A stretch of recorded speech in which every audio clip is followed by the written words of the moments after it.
Hey crafty fam, it's Alex Vanover and welcome back to my craft room. In this tutorial, I'm going to show you how to make these super cute stickers using your Cricut and the offset feature in Cricut Design Space. So let's get started. So the first step to designing your stickers is first to choose what images you want to turn into stickers. And I recommend using PNG type files similar to a bundle like this. Another good word to search for when searching for stickers is clip art, because it comes out with really cute images like this. And honestly guys, this file set was so cute, I literally had to have it in sticker form. So this is kind of what inspired this video. So if you're as obsessed with this as I am, I will drop the link to it down in the description below. But these images work really well because they're small, so they can be made larger for larger stickers, or they can be made tiny for planner stickers. And actually all these little flags and banner things are actually perfect for planners if that's your type of sticker that you like to work with. So once you choose the files that you want to use for your stickers and you upload them into Cricut Design Space, you'll want to go into your canvas. And next you're going to add an offset onto everything before you print it. So as you can see, I have a ton of shapes here. So I'm going to show you how to create offsets on these two larger images, and then I'm going to speed up the video as I create an offset for all these others so that you don't have to watch me forever. So what you're going to want to do is select the item that you want to create the offset on, and I like to drag it down low so that you can see the outline, and you'll see what I'm talking about in just a minute.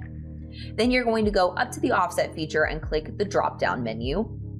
And I don't know if this is the case with everyone, but my offset defaults to 1/4 inch. And I think on something small that's actually pretty large, so I don't usually end up making my offsets that big. I usually like mine closer to like 0.15 or 0.12. I like mine to be a little on the thinner side. And especially if your stickers are smaller, I would recommend you do the same. And then you can actually do square corners, but I have not found a design quite yet that I've wanted to do that yet. I keep them rounded on everything. And then you just choose apply. And you're gonna see that the offset layer automatically defaults to being black. So you're gonna wanna choose that offset layer, go up to the color, and then choose white, assuming you want your offset white. You can turn to any color that you want. Then you're gonna click and drag a box around the two images, and then you're gonna choose flatten. And what flatten is going to do is it's going to cut the shape. It's only gonna cut around the outside of the outline, and it's gonna print all the detail in between. If you forget to flatten, then there's a chance that your Cricut will go in and cut every single little leaf, and you don't want that. So once you have that, then of course you can size it. Like I said, I like my stickers pretty small usually, but you can make them any size that you want. And then we'll just repeat this process on the little watermelon. So we'll click it and then go up to offset. My offset, remember that I liked the outline at 0.12 inches. We'll keep the corners rounded and then choose apply. So it's a super easy process as long as you make sure that you change the offset color to white and then you flatten the two together. So I'm going to keep creating an offset on all my other images, and then I'll show you what to do next.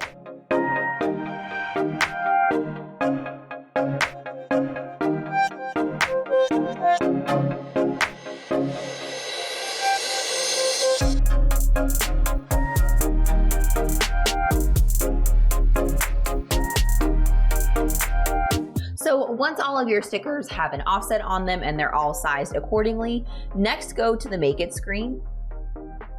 And you'll want to ensure that your whole page is filled up, because once you send this page through the printer and it gets cut on, it can't be sent back through the printer. So I'm actually going to go back and add a few more designs to fill up more of this area. You are limited in your size with a print then cut to 6.25 by, 6.75 by 9.25 down on the paper, but we still have a little bit more space. So I'm going to cancel this and go back, and I'm going to duplicate a few of my images so that I get a little bit more out of my page. Then we'll click Make It again, and we'll see if we've gone on to a second page. And look at that, we filled up our page a lot better than we did last time, so we're all good to go.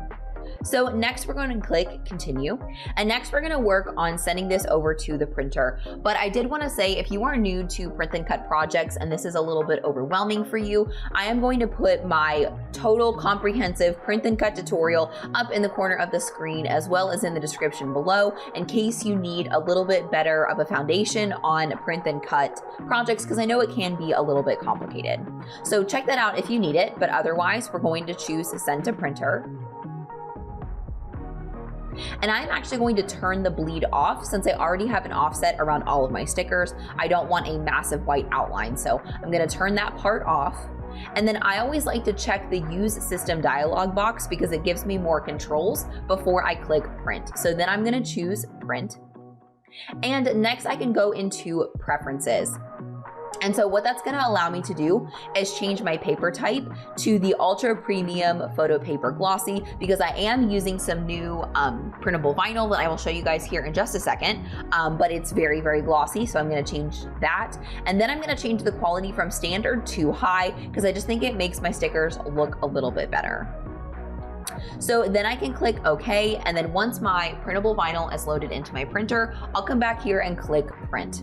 So let's go back over to my printer and I'll show you guys the new vinyl that I'm using and how to load it into your printer.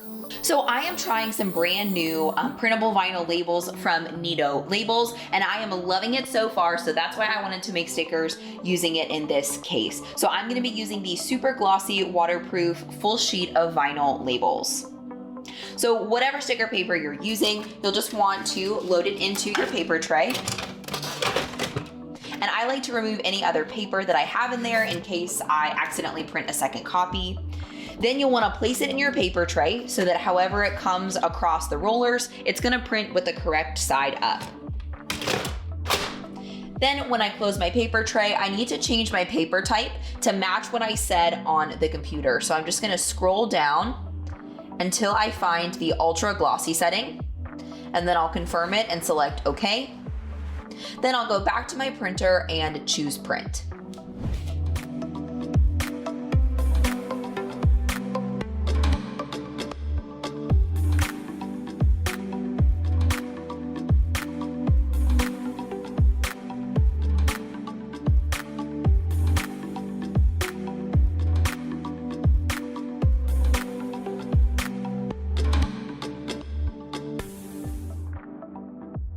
Once your stickers have printed, you can return to your Cricut to choose your Cricut's cut setting. I found two cut settings with my Cricut that work really well with the super glossy Neato labels.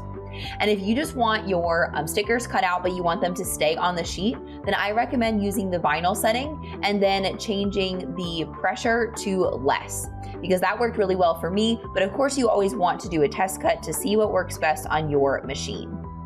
But if you want your stickers actually cut out of the sheet individually, then I used the Light Cardstock setting, and that cut all the way through my sticker paper and the backing so that they were all perfectly cut out around the offset. So that's just totally your preference. But like I said, always make sure that you check and do a test cut with your machine before you cut a full sheet of stickers in case that cut setting is not the same for you. So let's hop over to my Cricut machine and I'll show you how to cut out your stickers. So you're just gonna place your sticker sheet in the upper left-hand corner of your medium grip mat, like this. Make sure it's well pushed down. Insert it into your machine. And press the flashing go button.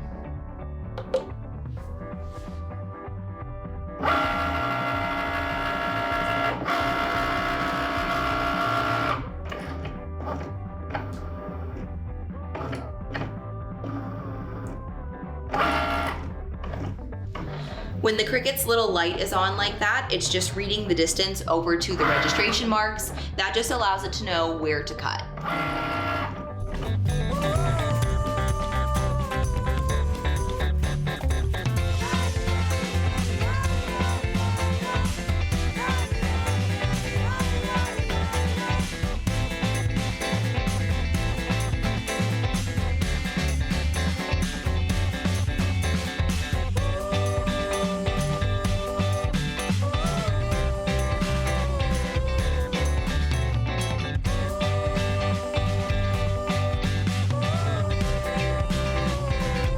So once your Cricut is finished cutting your stickers, you can unload your mat.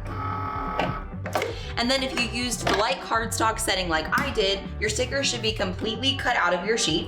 So you should be able to just peel it right off. Are those adorable or what? If you decide to make anything using my tutorials, whether it's stickers or something else, and you share it out on Instagram, be sure to use the hashtag DIYAlex, because that way I can see what you guys are crafting and learning about. It's one of the things that I love so much about my job. And if you made it this far in the video, then I really want to connect with you on social media. So please search for me at DIYAlexFan over on pretty much all major social media platforms. And if you're on Facebook, I would love to have you as part of one of my Facebook groups. I have one Facebook group for general Cricut crafters, and I have another one specifically for DIY brides. So I'll link both in the description below, and I would love to have you join me. If you enjoyed this video and you want to see more just like it, then be sure to subscribe to the DIY Alex YouTube channel, and be sure to ring the bell so that you get notified every single time that I put out a new video every single week. But don't wait for next week's video. Be sure to check out this one next. Or if you want to make your DIY dreams come true, be sure to check out this video. I know that you're going to love it.